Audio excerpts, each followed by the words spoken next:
Before we jump into this podcast, let's just have a first word from our sponsors, NordVPN, the fastest VPN in the world and an absolute essential travelling companion.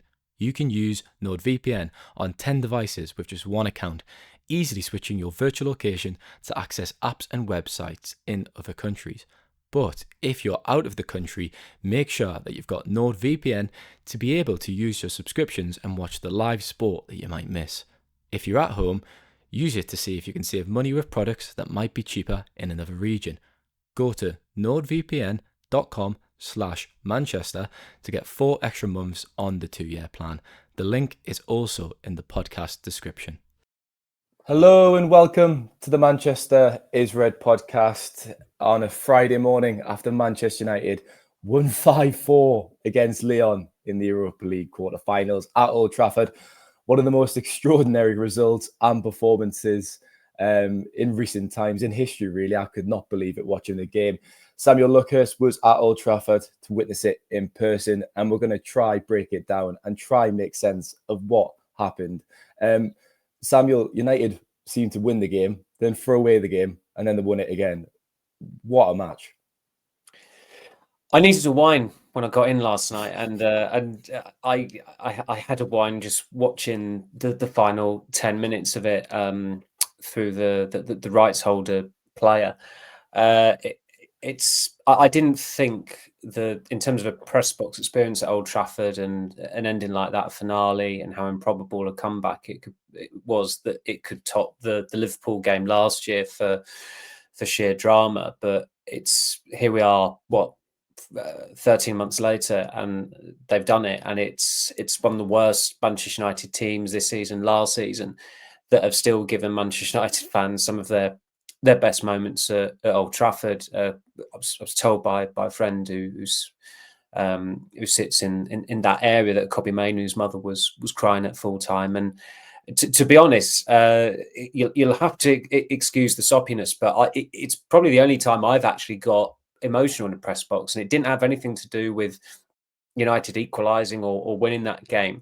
It was the sight of that lad who was pretty much on the verge of tears or in tears with United losing, and then it was seeing the shot of him after Maguire had scored, and I think you just empathise with that because it takes you back to when you were a kid and when your team suffered a crushing defeat and it felt like the world had ended.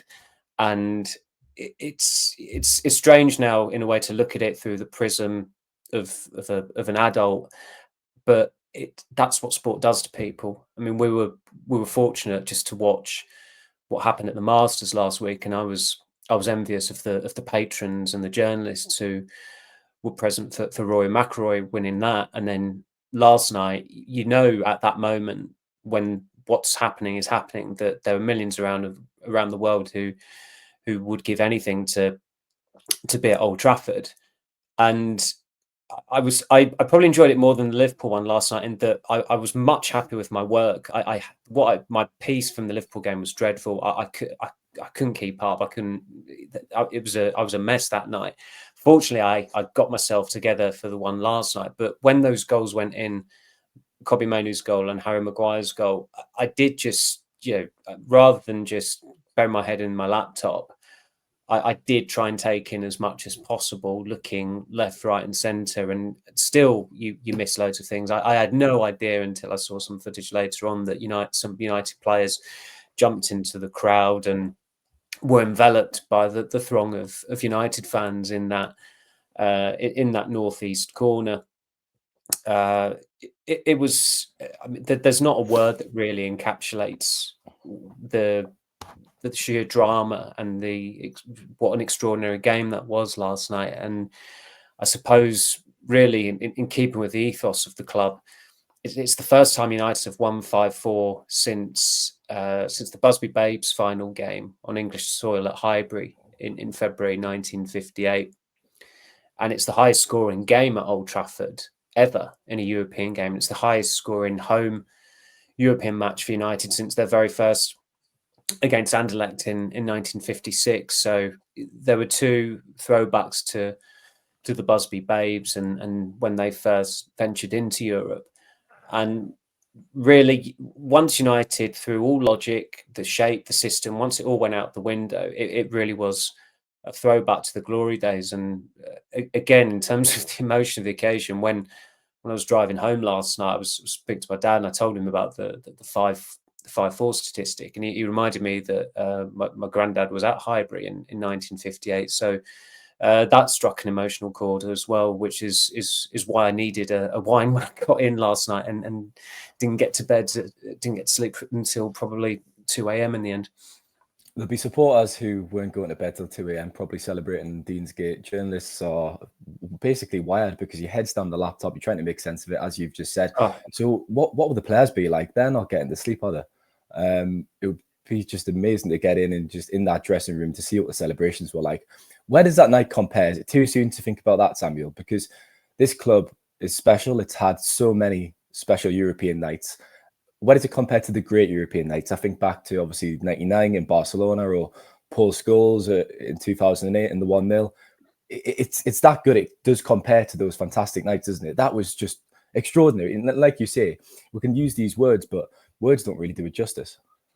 No, in terms for sheer improbability, and what would the odds have been of United scoring 3 goals when they were, I lost count of the score at times last night, when they were 4-2 down in extra time with 6 minutes remaining, or just over 6 minutes, whatever it was. But for sheer improbability, it does rank with Camp Nou in 1999. In terms of Old Trafford nights, it has to rank with Barcelona in 1984, Barcelona in 2008, Roma in 2007, Porto in 1997.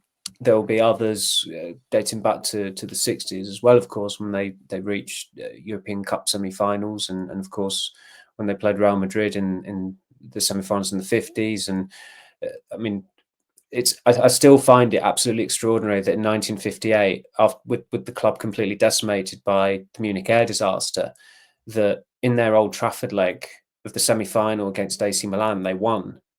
And there's clearly a great piece to be done on that by someone who was there and can get, have the access to it, or as the knowledge of it, intimate knowledge. And you think of that, you think just to be there to do that is a truly Herculean effort. But I go back to the scoreline last night, winning 5-4, winning 7-6 on aggregate, an equaliser in the 120th minute, a winner in the 121st minute. I don't know if anybody's listened to Conor McNamara's commentary from Radio 5 Live. Just give it a search online, go on BBC Sounds. That truly encapsulated the greatness of that night last night for United, because I think after he managed to pause for a bit, he just went, "Oh my God." And that's what I was saying. I mean, I can't remember whether we were just laughing or exclaiming, or whether it was a combination of both when it went in. But in fairness to Tyrone, he called it. I can't remember whether it was before the Fernandes penalty or after the Fernandes penalty, but he said they're going to do this. And sometimes when you're trying to be emotionally detached and you're conscious of your work, you're conscious of your piece and what have you, and sometimes you don't want to tempt fate as well. It's daft how even journalists get superstitious. You don't really want to go along with it. So sometimes that far more detached observer, or someone who's not as quite I wouldn't say emotionally involved, because I think everyone in the press box was emotionally involved in one way or another last night, because how could you not be if you don't like or love football? And I suppose from some people's perspectives, there was an inevitability about United clawing it back after they scored that penalty. There was time on the clock. There was going to be quite a lot of added time as well. But it's one of those games where just the sheer emotion, the sheer audacity of that salvage operation, you have to savor it. I mean, in the press conference room last night, a couple of our colleagues behind us were talking like they were trying to seriously analyze the game and talking about, I didn't think Patrick Dorgu played well. Who cares? Who cares about Patrick Dorgu's performance after something like that? Just savor the bloody moment of it. Just savor what you've just witnessed. We all needed a lie down after that. It was just extraordinary. as I'm obviously using, and I'm probably repeating the same words, but it was just something that you wanted to take in as much as possible. I mean, the two Lyon analysts to our right, I've never seen, because obviously where we sit, the analysts are sat about probably 4 feet away, less than that maybe. We're pretty close to them. They were the most unabashed in celebrating goals that I've ever seen. I mean, the Sevilla analysts 7 years ago, into 2018, they got a bit of stick, or they were told it to, watch themselves by a steward in terms of how brazen they were. But the Lyon ones were on a different level. And of course, when Mainoo equalised, they had a couple of Mancunians in their face, giving it back to them. When Maguire scored, those lads were almost tripping over themselves coming down the gangway, just through sheer delirium, the euphoria of it. And they decided on that occasion to not bother the Lyon analysts, who were pretty sheepish at that point. It's funny, isn't it, when Fernandes scores that penalty, you've talked about that kind of feeling within the stadium. And a lot of people would have thought, you know what, this is on. They're going to do this. And I can't think of many clubs around the world that generates that feeling. It's that kind of never say die attitude that's embedded in the club's DNA, isn't it? They never give up, and they always seem to find a way. And they did, again, in just the most ridiculous style. Mainoo's goal, absolutely unbelievable. It was similar to the goal he scored against Liverpool, wasn't it, down the other end, at the Stretford end, the same finish, curling into the corner. I mean, the technique and the composure to do that at that minute of the game in those circumstances, which I've talked about Mainoo loads in this podcast, haven't with Samuel. I mean, I've watched him since he's, 17? Leeds Sports Village, nights over there, freezing cold nights, typing away, following his progression. It's been a stop and start season for Mainoo this year. There's been questions about whether he fits in the system. He's still yet to sign a new deal. But when you see him score a goal like that on a night like that, every supporter in that stadium just says, we have to keep this player. I can't imagine him in another team's shirt, and I wouldn't want to imagine him in another team's shirt. And I say that from a purely professional perspective. There would be something fundamentally wrong at Manchester United if they were to sell Mainoo. He only turns 20 on Saturday. When he's been at the club as long as he has, what he's done in the first team so far, and most importantly, the talent. And this has been a difficult second full season for him, to put it mildly. He's missed about 4 months of it. He looked fatigued at the start of the season. He's been played in different roles. The manager who hothoused him is long gone. The new coach is uncertain of him as a central midfielder.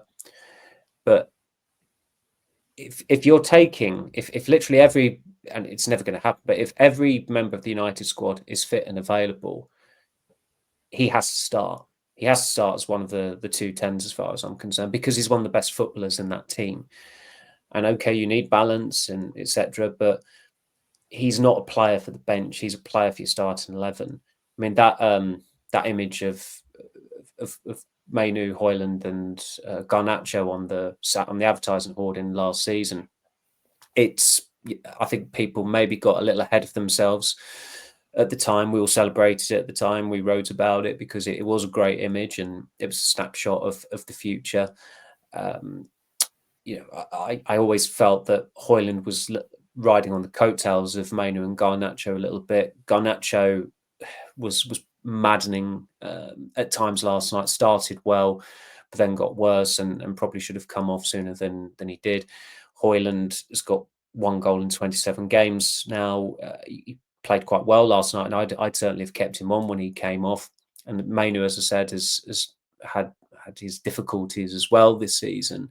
And they don't necessarily, you don't look at those 3 players now and think that's absolutely going to be the future of Manchester United, because as United have said themselves, they're not, they would be receptive to selling any player in the squad now. No player is untouchable, whereas this time last year, those 3 players were deemed untouchable.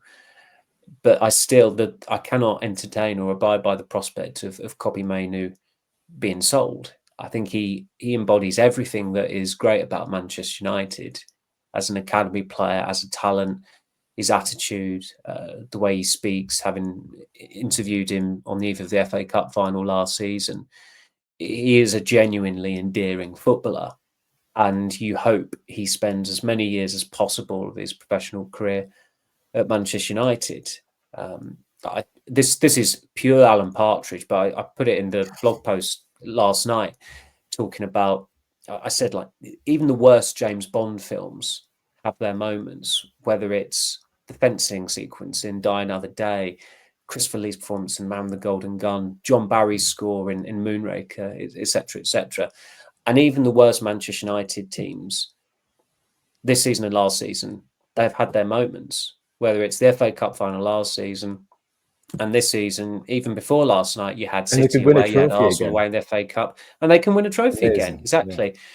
But that game last night, I said to my dad again, I said that it's, they've not won a trophy and they're still 3 games away from winning a trophy. But when you win in football like that, it's very rare that you win a trophy like that, which is what made the treble in 1999 so unique.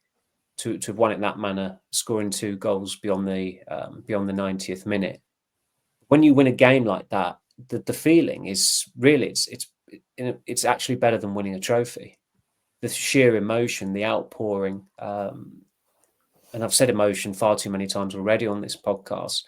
And it was, I mean, the funny thing was, during the first half, I noticed 3 blokes on the roof in high vis jackets who clearly had gone up there to, I don't know, untangle some of the mechanisms that were used for the tifo. I hope that they came down long before full time, because the fans, it felt like the roof was going to come off, and it felt like those men might have been in danger up there. If you could bottle the feeling at full time, I'm sure supporters would sell it for a lot of money, because it's worth millions, surely. Harry Maguire, let's talk about him as well. He scores the match winner with that header. He was a menace going up front again for the big man up front. And look, Harry Maguire is the player that you want in the trenches, isn't he? Time and time again, he stands up and he delivers. And I think when you look at his last 6 years, 7 years at the club, just incredible, really, that it's came to this night. A few bad seasons, well documented. He became a bit of a joke figure, a bit of a pantomime villain. He was booed for England, and he's come out the other side, Samuel. And I've praised the immense character that he's shown, but it's easy just to sit here and praise it, because when you actually deeply think about it, how many players would people show that kind of character to kind of come back and still perform and have nights like these? I just think he's a wonderful player, and he's had a fantastic journey. We've all criticised him.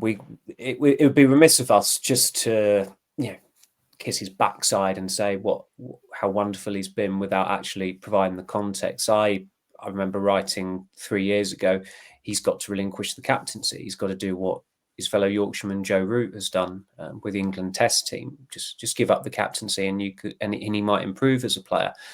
And I suppose I was right in that. It would have been absolutely gutting for him, the manner in which he lost the captaincy in July 2023, but it was the right decision. And people at the club have noticed that Maguire talks differently in his media engagements now that he's not the captain. Now, I've noticed that. I've spoke to him in the mix zone last season, spoken to him in the mix zone this season. I was one of the 3 of us who interviewed him at the team's hotel in Beverly Hills back in July. And you had a sense then that even though he'd had a good season last season as well, but he was a lot more comfortable in the United regalia, if you like, in representing Manchester United. He embraced that senior status. Lenny Oro just signed, and he was keen to ensure, to mentor him, to help him out. And the interesting thing about Wednesday, the pre-match press conference, was that Maguire was chosen to speak to Ruben Amorim, and of course he spoke to the press alongside Amorim ahead of the Rangers game in January. So it was quite, for them to turn back to him. One, it highlights there were quite a few non-talkers, I think it's fair to say, in the United squad who really should speak. And there is context mitigation for that. You've got Ugarte and Casemiro who are not fluent in English, although Casemiro did do pre-match duties in San Sebastian a couple of seasons ago. It's expected that he will be the player who sits alongside Ruben Amorim in Bilbao for the semi-final. But you look at Mason Mount, who's not really spoken at all since he joined United nearly 2 years ago. Alejandro Garnacho has played 100 odd games for United and still doesn't speak. Kobbie Mainoo, I think you can give him a pass because he's only just come back into the team. He's only just regained fitness. The backup goalkeepers you're not going to turn to. Rasmus Højlund is a fair shout. He's 22. He is a senior player. But Maguire said back in July that he wants to help out the younger players. And again, he was helping them out on Wednesday before United even kicked a ball. And someone at United said to me that they wanted a leader to speak next to Amorim after a pretty demoralising defeat to Newcastle and ahead of their biggest game in decades. And the key word there, of course, is leader. And they're referring to Harry Maguire, who used to be Manchester United captain, as a leader. And that is exactly what he is. He has become a leader. He has become a captain without the armband. And it shows his mettle that this season he scored 4 goals. Last season he scored 4 goals, which is his best goals tally for United. He's done that after he's had the captaincy taken off him and after a proposed 30 million transfer to West Ham collapsed. That's the mettle of the bloke. And this season, look at the goals he's got. Added time against Porto, an equaliser that ensured United, that spared United of defeat. They are still unbeaten, 12 games into their Europa League campaign. Winner against Leicester City in the FA Cup, again in added time. Winner against Ipswich Town. And then the mother of all Manchester United Old Trafford winners last night, it felt like, again in added time. So four huge goals and 3 of them in added time. And again, going back to people, there's no point analysing that game last night. That is won on emotion. That's what makes it so great. And there is absolutely nothing wrong. And you'll have some idiots out there who've never been to a football match and never want to go to a football match and who will deride teams who put a tall defender up front. But there is nothing wrong with it if they're a goal threat. And Maguire showed at Nottingham Forest 2 weeks ago he's a goal threat. He was unlucky. He was unfortunate not to get an equaliser that night. Last night, it was just perfect strikers play from a defender. And for the second week running, it was another defender getting a very important goal for United in Europe. It's the adversity that he's faced that makes these nights sweeter, isn't it? It's these kind of sporting arcs and stories. You've mentioned Rory McIlroy at the Masters, what he's gone through, the pain and torture he's had to deal with to get to that point. And look, Maguire is ultimately responsible for his performances, and he wasn't good enough for a long time, but he's came out the other end of that. And I think it's a fantastic story. Casemiro provided 2 assists, Samuel, another player that was kind of written off early in the season. When you think back to being substituted off at half-time against Liverpool and replaced by young Toby Collier, everyone thought that was his kind of the end of his time at the club, really.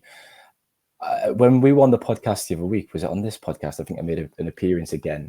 I said, look, I'm actually going to praise Casemiro here. I'm not going to praise him from the high heavens and say he's been fantastic, but I did think his improvement had been noticeable.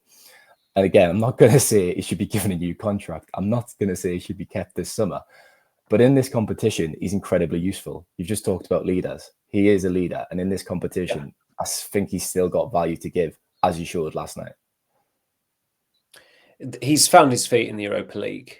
And it was a bit different last night because the pace was frantic. It was far more intense than the Sociedad games. It went to 2 hours. And at the age of 33, he played out the full duration. I think he's 33, isn't he, Casemiro? Yeah. And it was just a creditable effort. I mean, it was interesting that Amorim said that with his team talk at half-time, he wanted to get, I think he said he wanted to get Mainoo nearer the goal. And he also said he wanted to get Casemiro nearer the goal. In which case, you've not got anyone to really hold the fort in front of the back three. But that's the position United were in at that point. They had to go hell for leather. It had to be all hands to the pump. And his contribution for winning the penalty, and it was a penalty. There was clear contact. His boot was kicked, but his layoff for Mainoo's goal was terrific. It was underrated. I mean, Mainoo had a fair bit to do still, but fine assists, very good goal. And I think he showed during his first season what a terrific passer of the ball he is. He was probably one of the best passers in the team, even though he was one of the defensive players. And he's got that in his locker. And between now and the end of the season, I mean, he's not going to play on Sunday, and nor should he really. He deserves to put his feet up after his excursions last night, and it's going to be an interesting balancing act because United don't have a midweek game next week. You don't want players to be undercooked going into that first leg against Bilbao, so it would be illogical, I think, not to give players playing time over a 2-week period. So logically, you'd probably look at giving Casemiro a half or an hour against Bournemouth next week, and that is a reflection of his importance at the moment. He has to play in the Europa League, in both of those Europa League games against Athletic Bilbao. It's got to the point where, I mean, Ugarte did a lot better last night, fortunately, because his form recently had been dire, but Casemiro has been the better defensive midfielder of late, and look, it's easy to forget what an influential player he was in his first season. I thought he was United's player of the season in 22-23. If they did not have him in that team, they would not have qualified for the Champions League that season. His influence and his impact was huge in terms of providing balance, giving that shield to the defence, and United kept more clean sheets than any other team in the Premier League. And also he got really big goals during that campaign, whether it was Chelsea home away, Bournemouth away, of course the League Cup final as well. Apologies for reminding you, Stephen. And he's still got something to give. And I wouldn't say that we've underestimated him. I think in the Europa League, a player of Casemiro's ability, representing Manchester United, he should be turning up against Real Sociedad and Lyon. But it is still impressive to see him perform to those levels because of the context of what happened at the start of the season. As you said, the humiliation of the substitution against Liverpool at halftime. And it felt like his relationship with Ten Hag was on shaky ground after he was dropped for the FA Cup final as well. Do you think the turning point, Samuel, because the turning point for me feels like Ruud van Nistelrooy. I was about to say that. A legendary forward player, puts his arm around him and tells him, do you know what, you're still respected, you're still a key player in this dressing room. And he responded, didn't he, during Van Nistelrooy's interim tenure? Yeah. Sorry for interrupting, but we're great minds think alike because we both clearly think it, yeah. Yeah, and the key role Van Nistelrooy had as well as an assistant was that where Mitchell van der Gaag had gone, and Mitchell van der Gaag was a fluent Portuguese speaker, so he dealt with Casemiro a hell of a lot. Casemiro lent on him. When Mitchell van der Gaag goes and Van Nistelrooy comes in, Van Nistelrooy is the new conduit, if you like, between Casemiro and Ten Hag because they're fluent Spanish speakers. So Casemiro really got on well with Van Nistelrooy. And as you said, that was reflected during Van Nistelrooy's caretaker stint in that he started Casemiro and Ugarte as well in all 4 games that he was manager of United. So I think you can trace it back to then. I mean, it shouldn't be forgotten that after that disastrous 2-0 home defeat to Newcastle on December 30th, Casemiro literally did not play for a month, and that was coming on late on against FCSB. But that Sociedad first leg, where it was a sedate pace, it suited him. He played quite well. Then he was even better in the second leg. It feels like that's the definitive turning point for him this season. And now the challenge very clearly is to go all the way for United to ensure that they go to Bilbao again in May, and it's not just the semi-finals. And let's face it, if his United career ends after 3 years, the League Cup, the FA Cup, and the Europa League, it's difficult to argue he's been a failure, because I think if they are to win the Europa League, it's difficult to foresee them doing so without him having a big role to play in what would be their final 3 games as well. I'm conscious we've got listeners who are probably season ticket holders to this podcast, but also we'll have listeners from around the world. So for those who are watching on TV, in different corners of the country, Samuel. Could you try put into words what the noise was like? I know you did a little bit in the first part of the podcast there for a few minutes, but could you try really give an idea of what it was actually like to be there and see that all unfold and hear it and taste it? It was jaw-dropping. It really was. As I said earlier, those blokes with the high-vis jackets on, they better have been down off that roof, because the reverberation would have brought them down. And it ranks with anything that I have heard at Old Trafford in terms of the great moments, like going there as a fan and going there in press. It's difficult to really. I mean, it's impossible for us to measure the decibel level. There was a time in the 70s where I think they said that the noise at Old Trafford was as loud as a jumbo jet taking off. And as I said earlier, it's remarkable that these two Manchester United teams this season and last season, which have been the worst teams in my lifetime, they have probably produced some or most or many of the most unforgettable or jaw-dropping climaxes to matches. I mean, Brentford last season scoring in the 93rd and the 97th minute. The Ahmad winner against Liverpool, where you're looking around, and I spoke to someone who used to work for the club, and their brother went to the game, and he said that his brother was telling him that people were in tears. And again, that's what sport does. And that was another game last night where you would absolutely understand if anyone was in tears at that. I don't, for an adult, I don't understand if an adult is in tears in defeat over their team losing sport or someone losing sport. I can never quite understand that. It's absolutely forgivable if a kid's brokenhearted. I was that child a few times, but I think crying in victory, it's permissible as far as I'm concerned. When Rory McIlroy was heaving last week, I was getting emotional just watching him, and I've no attachment to or affiliation with Northern Ireland. I'm not related to Rory McIlroy. I'm not part of his team or anything like that. But that's what sport does to you. I feel sorry for people who don't like sport and people who don't like football. They are missing out. It is difficult to really summarize, and I will have a go later on in a piece, and that might be the dust will have settled at that point. But I wanted to take as much in as possible, whilst also trying to be conscious that I had to rewrite a couple of things. Fortunately, I'd settled on an intro where I can't remember who the journalist was in Camp Nou, but it was one of those intros where, depending on the result, you could just change or omit a few words, and it would stand the test of time. And in the end, I opted for that last night, going off the TIFO banner, which said "We're never going to stop." And it was kind of an easy one, in that if they go out, but they have stopped. If they go through, and even this team hasn't stopped. So, I've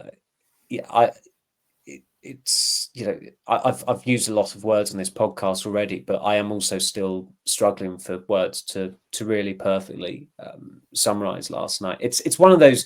There are times, even for a journalist, when we come out into the Munich tunnel and the lights are still on, and you do feel like you're levitating. It feels like you're floating out of the ground. And that's what the supporters will have felt last night as well. I probably felt like your head had been in the tumble dryer at full time when you're trying to smash down some words and make sense of it with your match report. What did Amarim say in his presser then? Because highly emotional, of course, for him. There's some fantastic scenes. Andrew Onana actually ran out of his goal to give him a cuddle. I mean, it doesn't matter now, but I did laugh to myself when United went 1-0 up and Onana was giving it the big into the Lyon fans. Keep your head down, keep a low profile. But they won anyways. What did Amram say? Because, again, fantastic to be in that press conference and to speak to the manager after such a historic night. It's strange, because I think by the time he came in, it was approaching midnight. And he'd have done some media duties already. To get to the Old Trafford press conference room from the dressing rooms, you have to pretty much go through the corridors of the South Stand and and through the director's box, and he'll have been stopped by guests in there who would have wanted a picture, possibly chatted to Sir Alex Ferguson as well. So it was quite a while. By the time you come in, you're kind of repeating a lot of what you've said already. So there wasn't really a zinger from him in his post-match press conference. And he also then conducted pre-match press conference for Wolves as well, because even we don't want to be driving to Carrington on a Friday after that last night. You know, we just want to work from home and try and just file our work. And it's a funny quirk of the industry, though, having... isn't it, Samuel? I mean, it's completely logical, but answer questions about Wolves after such a night like that. It's funny, isn't it? And the first question was, "What do you make of Wolves?" I thought, oh, for God's sake, like we were joking before it, saying, "Oh yes, what do you make of Wolves?" And then someone did seriously ask it. I thought, well, in fairness to Amrim, he gave a reasonable, pretty decent answer, as he often does. But he just said that essentially, I think one of the things he said that I thought was quite key was that how the manner of that win can create a connection between the fans and the players, because the fans will have been fed up with a lot of those players, the way they performed this season. But and if they'd won that match 2-0 and we'd had an easy night and it would have been straightforward, of course you're not going to have that emotion. You're not going to have those feelings at the end of it whatsoever. That's the remarkable thing about football. Teams strive to win a match as routinely and straightforwardly as possible. Yet, when spanners are thrown into the works and they're having to throw everything at it to win a game, and you get that win in the last minute or added time, there is not a feeling in sport that beats it, and it makes going through the ringer all worth it. And you know that last night, it just, as I said, I said to him when I was asking the question, I had to double, have not double check, but quickly ensure that I wasn't going to make an error. It was a struggle to keep up with the score. Were they 4-2 down? Were they 4-3 down? And by that point we'd managed to calm down, but in another way we hadn't calmed down. It was pretty much impossible until you got away and in my case got home and had a glass of red wine. Did you have 2 glasses of red wine, or was it just the one? No, I didn't even finish my red wine off in the end. You woke up and half of it was there. Yeah. Yeah. But no, it was in a safe place. It wasn't like I was coated with it at night, fortunately. Didn't have a skinful. We'll leave that. You'll leave that to tonight, won't you? Easter Friday. It's what Jesus would have wanted, I think. The captain delivered again. He obviously converted the penalty under immense pressure. He seems just to be dragging this team to results, doesn't he? I mean, there's not been a lot of good results this season. We all know that. But every time they have won a game or they've done something decent, Bruno Fernandes has been at the centre of it. It does feel like he could drag them to that final in Bilbao, doesn't it? I'm pretty sure when Mainoo equalised, Fernandes went straight to fish the ball out the back of the net.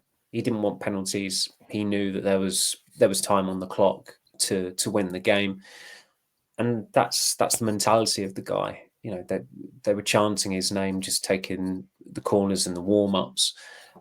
He's the protagonist of this team, and the protagonist in the film. They have a recurring theme, or they have a theme song, don't they? And the recurring theme of the soundtrack last night was Bruno, Bruno, Bruno from the United fans. And he has been a one-man band quite often this season. He was probably the standout performer again last night. It wasn't a one-man band act. I mean, as we've touched upon, Maguire, Casemiro, Mainoo, some colossal contributions. And Arna played pretty well as well. And for him, during the first half, he must have felt vindication because United were way better than Lyon.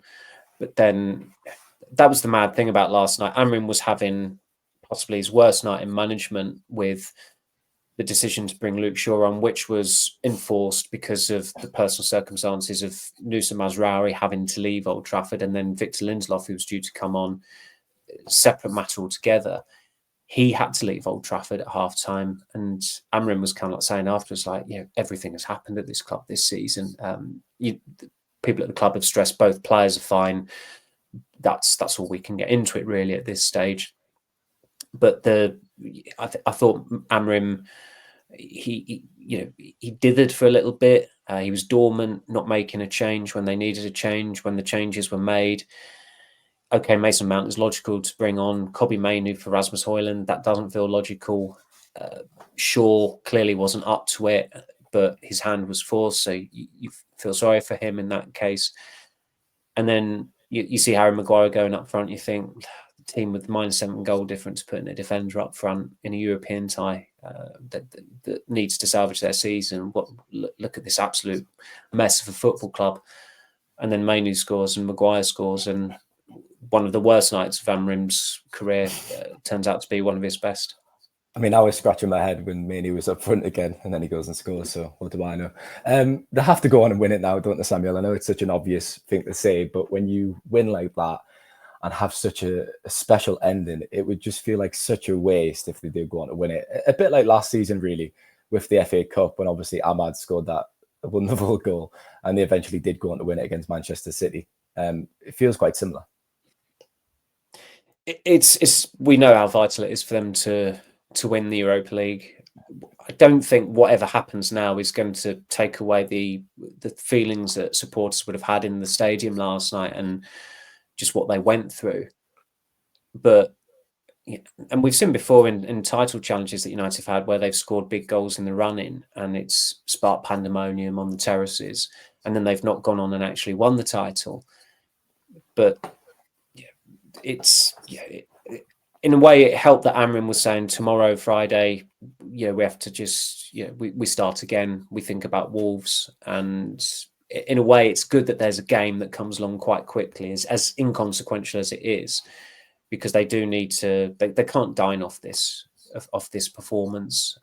And I don't think they will either. It will be, it will be another. It'll be another occasion for United, another trip to Spain as well, of course, which is a country where they have great history. There's a rich history there of United playing in Spain in European competition. It's a new stadium for them to go to as well. It's the stadium that's going to host the final, which means that it's going to be a huge task against Athletic Bilbao. They're going to be so motivated to win the competition, as motivated as United are going to be. And if it's half as good as these two games against Lyon, I think the neutrals in particular will be particularly pleased. Yeah, it's Athletic Bilbao, obviously, in the semi-finals. They beat Rangers 2-0 at home last night. It was 0-0 at Ibrox, but they won the second leg. Am I right to be getting, or should I be concerned when it's a Spanish club in the Europa League? Because I seem to get PTSD whenever United play a Spanish club in the Europa League.